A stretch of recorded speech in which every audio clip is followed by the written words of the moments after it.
네, 안녕하십니까. 저는 BSI 그룹 코리아 배진아 과장이라고 합니다. 오늘 프라이버시 정보관리 인증에 대한 모든 것에 관련하여 세미나 시작을 하도록 하겠습니다. 네, 우선 오늘 웹세미나에 참석해 주신 분들께 감사드립니다. 일단 저희 웹세미나 공지사항부터 말씀드리도록 하겠습니다.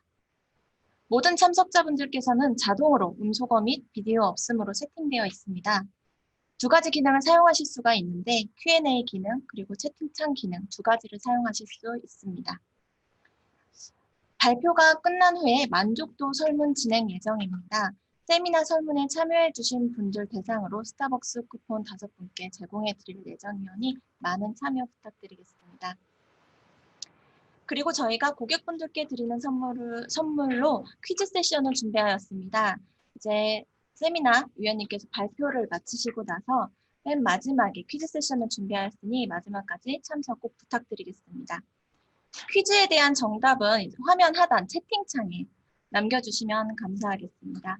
그리고 중간에 질문이 있으실 경우 화면 하단에 Q&A 버튼을 누르셔서 본 세미나에 대한 질의사항을 남겨주시면 맨 마지막에 답변 드리도록 하겠습니다. 네. 우선 자료는 공개 가능한 버전으로 참석자 요청해 주신 분들 중에서 이제 송부해 드릴 예정이며 이제 세미나를 시작하도록 하겠습니다. 네, 세미나 시작에 앞서서 간단하게 BSI 그룹을 먼저 소개해 드리고자 합니다. BSI는 1901년 세계 최초 국가 표준 제정 기관으로 설립되어 매년 약 3,000여 개 이상의 표준을 만들고 있습니다. BSI가 설립되고 40여 년 이후 1945년 ISO가 설립되었으며 119년 역사를 보유하고 있는 BSI는 ISO 국제 표준을 제정하는 데 현재도 80% 이상 참여하고 있습니다. BSI는 국제 표준 제정하는 것뿐만 아니라 표준을 널리 확산시키고자 그에 따른 교육사업, 세미나, 최종 인증 심사까지 원스톱 서비스로 제공을 해드릴 수 있습니다.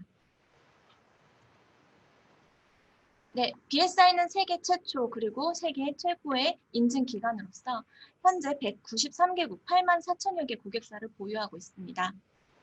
현재 총 6만 3천여 건의 표준을 개발하여 인증 심사를 수행하고 있는 글로벌 인증 기관입니다.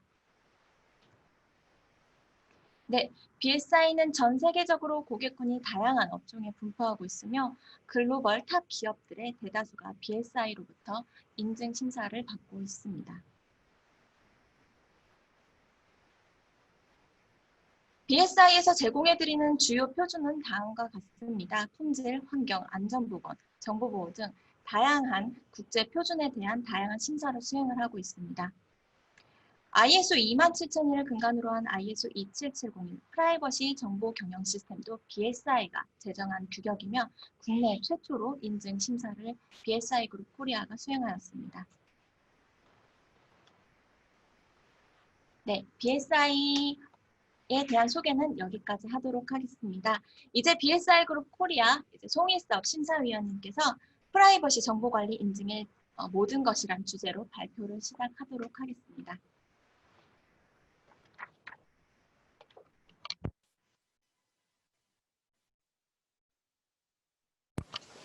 네, 안녕하세요. BSI 송일섭 심사원입니다. 반갑습니다. 이게 온라인으로 하는 게 저는 처음이라서 좀 어색하기는 한데요. 일단 오늘 세션은 ISO 27701의 모든 것이라고 안내는 됐는데, 이제 실제 제가 전달드리고자 하는 내용은 GDPR에 관련된 내용하고, 그리고 또 ISO 27701에서 굉장히 중요하게 얘기를 하는 PIA, 그리고 프라이버시 바이 디자인, 프라이버시 바이 디폴트에 관련된 내용으로 구성이 되어 있고요. 그러면 준비된 장표로 진행을 하도록 하겠습니다.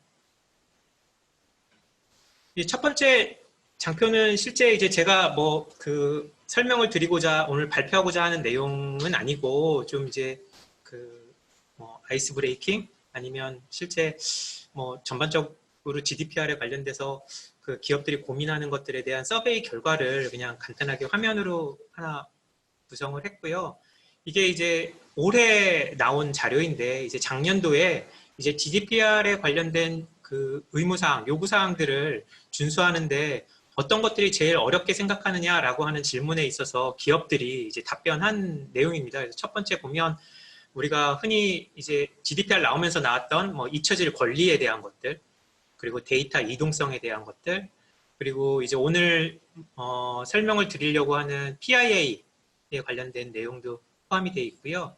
그리고 분명한 동의를 받고자 하는 방법에 대해서 굉장히 어렵게 생각한다라고 응답을 했고, 또 마지막으로는 이제 그 서브젝트 액세스, 그러니까 그 개인 정보의 주체들이 이제 요청을 할 때 뭐 그들의 정보를 삭제하거나 아니면 어떠한 것들을 요청을 했을 때 그것들에 대한 대응에 대한 것들을 굉장히 순서대로 했을 때 굉장히 어렵게 생각을 하고 있습니다. 그래서 아마 국내에 있는 기업들 중에서 GDPR에 해당되는 기업들은 이미 이제 2018년도에 이러한 것들을 다 고민을 했으리라 생각을 하고요. 근데 또 이러한 것들을 대응을 하려면 뭐 IT에 관련된 부분도 또 추가로 준비를 해야 되고 또 여러 가지 개인정보 관련된 프로세스도 개선을 해야 돼서 아마 요 지금 서베이한 결과를 보시면 GDPR이나 개인정보 처리에 대해서 고민을 하셨던 기업들도 아마 공감을 가지실 거라 생각이 됩니다. 그래서 요거는 그냥 간단하게 첫 장표로 구성을 해서 한번 화면을 만들어 봤고요. 일단 간단하게 저는 지금 현재 BSI에서 이제 심사원으로 근무를 하고 있고, 이전에는 이제 뭐 두산 안랩, 인포섹하고 오토에버에서 근무를 했고, 2007년부터 BSI에서 심사원으로 근무를 하고 있습니다. 그래서 오늘 설명드리는 ISO 27701에 대한 프로덕트 매니저 역할도 같이 하고 있고, 잘 알고 계시는 27001, 이만이라든지 BCM에 관련된 규격하고 또 클라우드 그리고 페이먼트 관련된 보안인 PCI DSS 인증도 같이 진행을 하고 있습니다. 그러면 이제 오늘 제가 준비한 내용은 지금 화면에 보이실 것 같은데 GDPR 최근 동향과 사례에 대해서 좀 말씀을 드리려고 하고요. 이제 2008년도에 GDPR 5월 달에 이제 발효가 된 이후에 제 기억으로는 GDPR에 대한 고민을 그 2018년 전후로 굉장히 많이 기업들이 고민을 했는데 사실 국내에서는 그렇게 최근 들어서는 그렇게 GDPR에 대해서 관심은 많이 갖고 있지는 않은 것으로 보여지거든요. 그런데 2018년 발효 이후에 실제 GDPR에 관련돼서 위반된 사례가 어떤 것들이 있는지 또 어떤 기업들이 대상이 되었었는지에 대해서 이제 간단하게 사례를 만들어 봤고요. 그 다음에는 이제 ISO 27701을 구성하는 요구사항들이 이제 어떻게 구성이 되어 있는지에 대한 부분들을 좀 설명을 드리고자 합니다. 실제 27701 심사하면서 각 기업의 담당자분들이 좀 고민했던 것들이 그런 것들이었거든요. 그러니까 27701에서 어떠한 요구사항들이 우리가 어디에 해당되는지에 대해서 좀 궁금해 하셨기 때문에 그 부분에 대해서 좀 간단하게 또 설명을 드릴 거고, 또 그러한 것들을 결정하기 위해서는 인증을 준비하는 기업들이나 아니면 실제 개인정보를 처리하거나 하는 그 조직 입장에서 그들의 조직이 PII 컨트롤러냐 아니면 PII 프로세서냐에 대한 것들을 결정을 해야 되는데 이러한 부분들에 대해서도 간단하게 말씀을 드리려고 하고, 그 다음 부분이 이제 프라이버시 임팩트 어세스먼트, 우리나라에서는 이제 개인정보 영향평가라고 하는데 이제 프라이버시 임팩트 어세스먼트 그리고 프라이버시 바이 디자인, 프라이버시 바이 디폴트, 이제 그 프라이버시 정보 경영 시스템 팀스에서 가장 핵심이 되는 내용들이죠. 이 세 가지 내용에 대해서 또 이어서 설명을 드리도록 하겠습니다. 일단 첫 번째 준비한 내용은 이제 GDPR 발효 이후의 동향과 사례라는 이름으로 이제 장표를 하나 만들었는데요. 이제 GDPR 같은 경우는 이제 새로운 디지털 패러다임에서 개인의 권리 보호를 위한 규제로 2018년 5월 달에 이제 EU에서 이제 발효가 제정을 했잖아요. 그러니까 이전에 개인정보 관련된 여러 가지 규정들이 있었고 이제 GDPR이 나오면서 좀 더 이제 새로운 환경에 맞게 이제 IT 환경, 디지털 환경에 맞게 이제 개인정보에 관련된 규제가 발효가 됐습니다. 2018년 5월 25일 날 발효가 됐으니까 이제 한 2년 정도 지난 거로 보여지고요.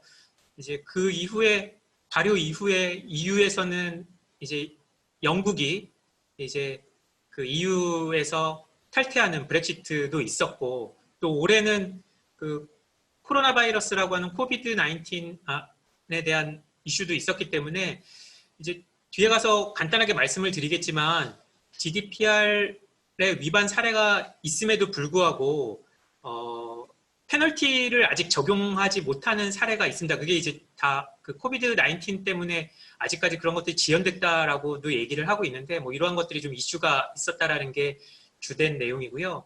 일단 첫 번째 GDPR 위반 사례를 제가 한번 찾아봤는데 뭐 우리나라에서 정보보호나 개인정보보호 업무하시는 분들이 이렇게 보면은 항상 첫 번째가 중요하잖아요. 보안 사고가 나도 첫 번째가 중요하고 항상 계속 그 여러 기업의 담당자들 입에 오르내리는 게 가장 첫 번째 그리고 가장 큰 사고 뭐 이런 것들이 있는데 아마 첫 번째 GDPR 위반 사례가 이제 포르투갈의 그 개인정보보호 사무국 위원회에서 이제 벌금을 물린 사례라고 보시면 될 것 같습니다. 아마도 이제 앞으로의 모든 GDPR 관련된 그 세미나 같은 데서는 아마 이 사례가 가장 먼저 나올 것 같은데요. 포르투갈에서 2018년 7월 17일 날 이제 위반돼서 이제 사례로 이제 그 벌금이 물리게 된 사례고요. 실제 벌금 금액은 하나로 했을 때 약 5억 6천만 원 정도가 됐습니다. 그래서 보시면 이게 어떤 내용이었냐면 그 포르투갈의 그러니까 종합병원이 있는데요. 거기 종합병원에서 그 환자 정보를 액세스할 수 있는 사람들이 굉장히 많았던 거죠. 그러니까 실제 환자나 그 업무에 맞는 사람들이 그 환자의 정보를 액세스할 수 있는 게 아니라 뭐 조사한 바로는 985명의 이제 사람들이 환자의 정보를 액세스를 할 수가 있었던 사례였습니다. 근데 그 프로필이 의사라고 하는 프로필로 등록이 되어 있었지만 실제 의사는 296명밖에 없었고 이제 가짜로 다 등록이 된 거죠. 그러니까 뭐 스텝이라든지 아니면 뭐 심리 상담사라든지 아니면 기타 직원들이 이제 전문 의사의 가짜 프로필을 만들어서 이제 시스템에서 계정을 하나 더 만들었다고 보시면 될 것 같아요. 그래서 계정을 만들고 그 의사, 전문 의사의 권한을 가지고 임의로 환자의 정보를 액세스를 했던 거죠. 그래서 뭐 또 문제는 전문의별로 제한 없이 환자 정보를 열람할 수 있었던 그런 사례가 있어서 요건이 이제 첫 번째 GDPR 위반 사례로 기록이 됐고요. 실제 뭐 이러한 사례는 기술적인 이슈라고 볼 수가 있을 것 같아요. 실제 보면 그 GDPR 5조에 해당되는 내용이라고 되어 있고요. 그래서 정보보호에 관련된 어떠한 요구사항들이나 그런 기술적인 조치가 충분하지 않았다라는 이유로 이제 벌금이 부과가 됐습니다. 뭐 실제 심사를 해보면 이러한 사례가 굉장히 많이 있죠. 그러니까 권한이나 계정 같은 것들이 남용되거나 아니면 불필요한 계정을 생성을 해서 뭐 개인정보를 액세스하거나 이런 사례가 있었는데 이게 이제 첫 번째 그 GDPR 위반 사례로 발표가 됐었고요. 그 다음 위반 사례 첫 번째와 두 번째, 그러니까 뭐 나오는 위반 사례는 하나는 최고 금액, 또 하나는 아직까지 벌금이 부과되지 않았지만 잠정적인 최고 금액의 벌금에 해당되는 사례로 제가 뽑아봤습니다.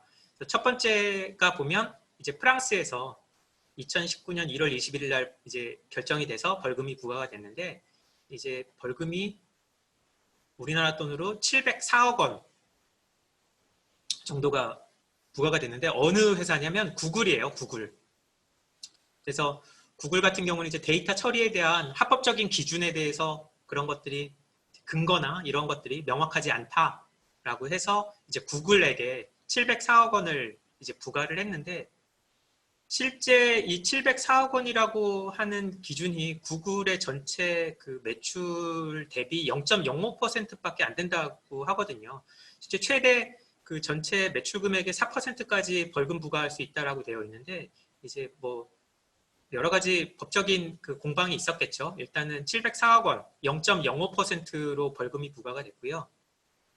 이거는 어떤 거였냐면 우리가 이제 안드로이드 폰을 구입을 하고 이제 구글 계정을 생성을 하거나 할 때 이제 그러한 내용들이 이제 명확하게 안내가 안 됐다라고 본 거죠. 그러니까 예를 들면 이제 뭐 확인을 하려고 보니까 뭐 여러 링크된 여러 군데를 이제 거쳐야지만 이제 뭐 그 의무나 아니면은 뭐 동의에 대한 내용들을 찾을 수 있다. 뭐 이렇게 되어 있고 또 뭐 모호하거나 명확하지 않은 내용으로 이제 선언이 되어 있고, 또 맞춤형 광고에 대해서 이러한 것들을 선택하느냐 선택하지 않느냐에 대해서는 이미 이제 선택한다라는 형태로 디폴트로 되어 있다라는 거에 대해서 이제 문제가 있다라고 보고, 이제 프랑스의 이제 정보보호위원회 보면 이제 CNIL이라고 하는데, 거기서 이제 벌금을 부과한 사례가 됩니다.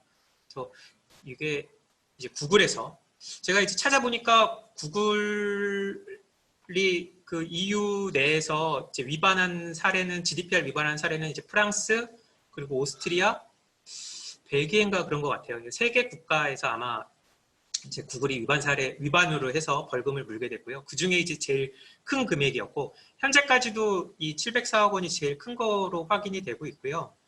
그 두 번째가 이제 UK, 영국에서 GDPR 위반으로 이제 벌금을 부과한 건데, 이거는 결정은 2019년 7월 8일에 됐지만 이제 아직 확정은 되어 있지 않다라고 합니다. 그래서 이거는 어디냐면 브리티시 에어웨이스에서 이제 위반한 사례인데, 이거는 이제 브리티시 항공이죠. 브리티시 항공에서 어떤 사고가 있었냐면, 이 BA 웹사이트가 사기 사이트로 이제 그 전환이 되면서 아마 이제 해킹을 당한 거죠.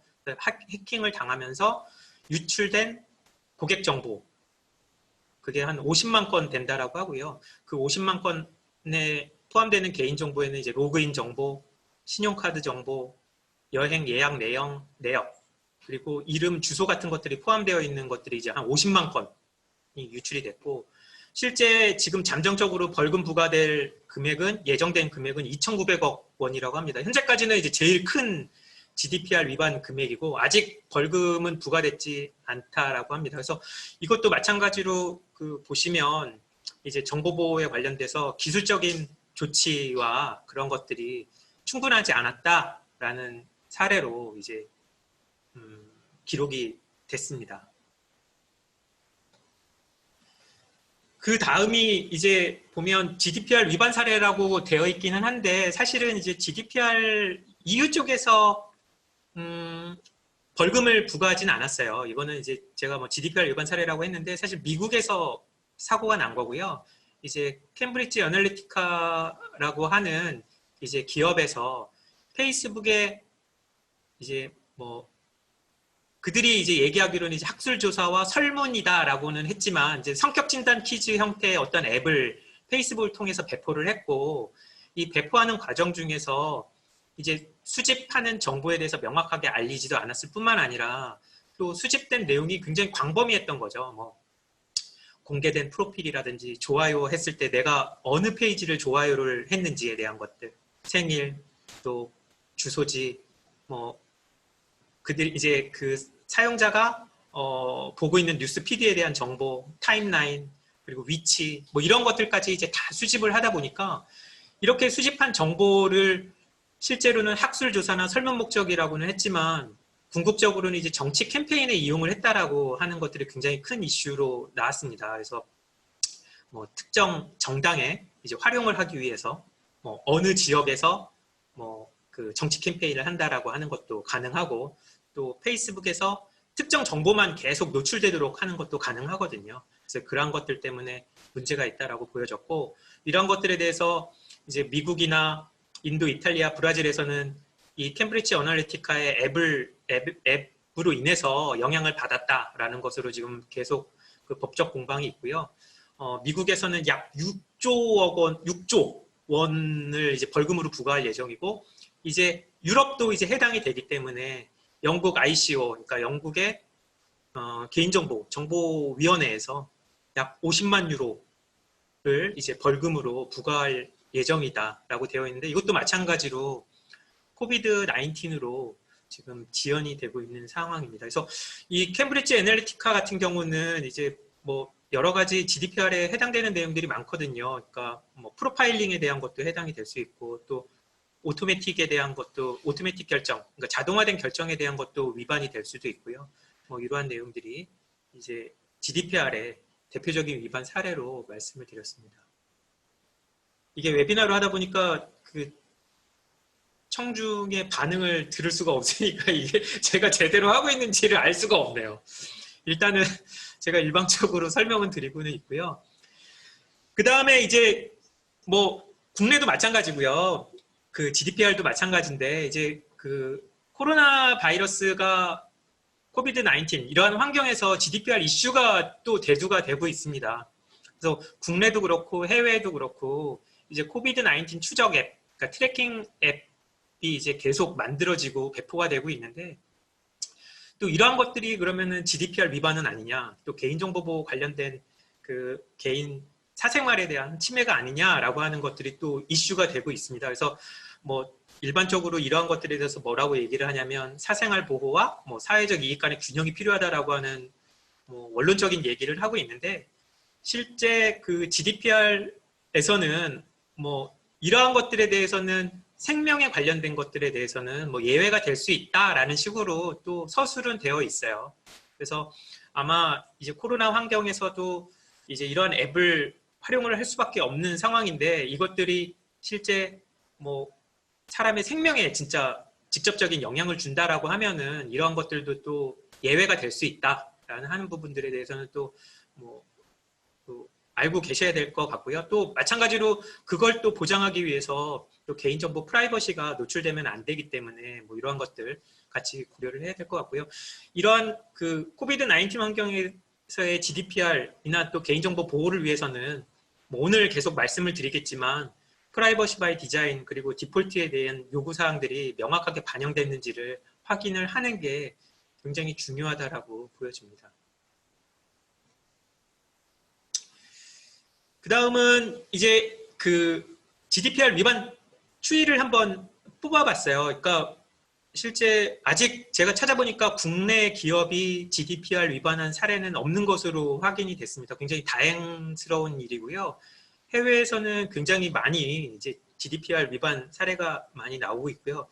현재 2020년 8월까지 봤을 때 그 위반, 그러니까 벌금이 부과된 건수, 케이스만 보더라도 지금 한 340건 정도가 거의 이제 2년 좀 넘었죠. 340건수 정도가 위반이 되고 있고, 이제 벌금이 부과가 되고 있고, 그리고 현재까지 약 6,900억 원이 이제 벌금이 부과가 되었다라고 이제 통계치가 분석이 되고 있습니다. 보시면 뭐 매달 추이가 있는데 2020년도에 7월 달에 굉장히 이제 높아지는 것들을 볼 수가 있고요.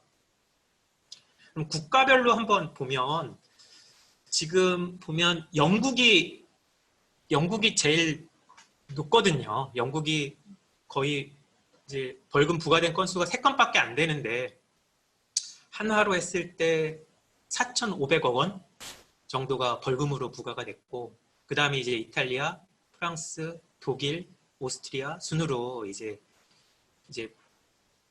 금액의 벌금 부과 금액이 이제 순서대로 되어 있고요. 그 다음에 벌금 발행, 그러니까 부과한 개수, 이제 위반 건수로 봤을 때는 이제 스페인이 굉장히 많습니다. 117건수. 근데 이제 금액으로 봤을 때는 하나로 한 47억 원 정도로 환산이 되고요. 그 다음에 루마니아, 헝가리, 독일, 불가리아 순으로 돼 있습니다. 근데 이제 GDPR이라고 하는 게 EU의 규제이긴 하지만 또 그 GDPR 규제 안에는 각각의 EU 회원국의 재량권을 둔 이제 오프닝 클로즈가 있거든요. 그래서 그게 이제 한 뭐 30여 개 이상이 된다라고 되어 있는데 이러한 것들의 위반에 따라서 또 국가별로 이게 적용하는 또 기준이 약간 차이가 있습니다. 그러다 보니까 이게 실제 국내에서 EU 쪽 비즈니스를 할 때 이제 그 헤드쿼터 또 그 오피스가 어디에 위치하고 있고 또 어느 지역을 대상으로 서비스를 하느냐에 따라서 이게 대상이 되거나 아니면은 일부만 되거나 하는 것들이 좀 차이가 있기 때문에 아마 이제 그 법인이 주재하는 EU 내 회원국별로 개인정보보호 관련 법규에 대해서는 좀 지속적으로 모니터링을 하셔야 될 것 같아요. 그래서 뭐 스페인 같은 경우는 이제 건수가 굉장히 많으니까 보면은 뭐 스페인 같은 경우 그럴 수도 있고 또 영국 같은 경우는 또 한 번에 굉장히 큰 금액의 벌금이 발생될 수 있고 그래서 이제 그러한 차이가 있기 때문에 뭐 좀 고민을 하셔야 될 것 같고요.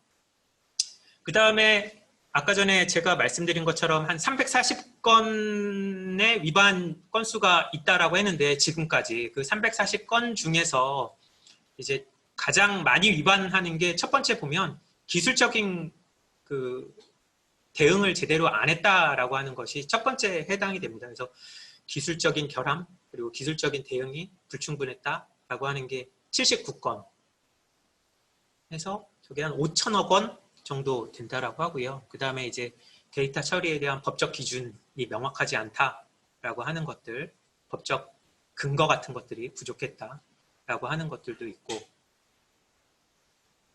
또 맨 마지막 거는 그거네요. 이제 데이터 유출 사고에 대한 대응, 의무, 뭐 보고 같은 것들이 이제 제대로 된 그런 것들이 되지 않았다라고 하는 것들이 아마 맨 마지막 건이 될 것 같고요. 그래서 보시면 대부분이 이제 기술적인 부분, 그리고 두 번째가 법적 요구사항에 대한 데이터 처리 시에 법적 그 근거에 대해서 부족했다라고 하는 것이 전체의 반 이상이 해당이 되니까 제가 첫 번째 장표에서 그 기업의 담당자들이 GDPR을 대응을 할 때 무엇을 가장 어렵게 생각하느냐라고 하는 것들이 아마 첫 번째, 두 번째에 다 포함이 될 것 같습니다. 이렇게 해서 뭐 간단하게 GDPR 발효 이후 지금까지의 현황 그리고 위반 사례에 대해서 간단하게 말씀을 드렸고요. 아마 이제 그 법인이 어디에 위치하고 있느냐에 대해서 좀 고민을 하셔야 될 것 같고 또 위반 유형별 그 보시고서 우리 조직이 어디에 어디가 부족한지도 한번 좀 보시면 좋을 것 같습니다. 네, 세미나 진행해주신 송일섭 위원님 감사드립니다. 네, 다음으로 저희 BSI 트레이닝 관련해서 소개를 해드리겠습니다. 지금 이제 얼마 안 남았죠. 2020년 9월 3일부터 4일까지 저희 위원님께서 ISO 27701 프라이버시 정보관리 경영 시스템 실무자 과정을 개최할 예정입니다. 지금 코로나 사태로 저희가 온 오프라인으로 동시에 진행할 예정이며 이제 오프라인 같은 경우는 이제 저희 BSI 종로에서 진행을 할 예정이고 온라인 같은 경우는 저희가 줌으로 플랫폼 줌 이용하여 저희가 진행할 예정입니다. 오늘 설명해 주신 내용에서 더 이제 깊이 있게 그리고 이제 질의사항도 더 많이 이제 해주실 수 있으시고요. 이제 교육과정 관련해서 이번에 세미나 참석해주신 분들께 지금 50% 할인 제공해드릴 수 있기에 많은 문의 부탁드리겠습니다. 네, 그리고 카카오톡 저희가 카카오톡에 저희 BSI를 검색하면 저희 친구 추가를 할 수 있습니다. 저희 교육과정서부터 시작해서 저희 이벤트들이 여기에 알림으로 계속 전달을 드릴 수 있기 때문에 저희 친구 추가 많이 부탁드리고요. 세미나 참석했습니다 남겨주시면 저희 추첨 통해서 5분께 스타벅스 쿠폰을 전달드리도록 하겠습니다.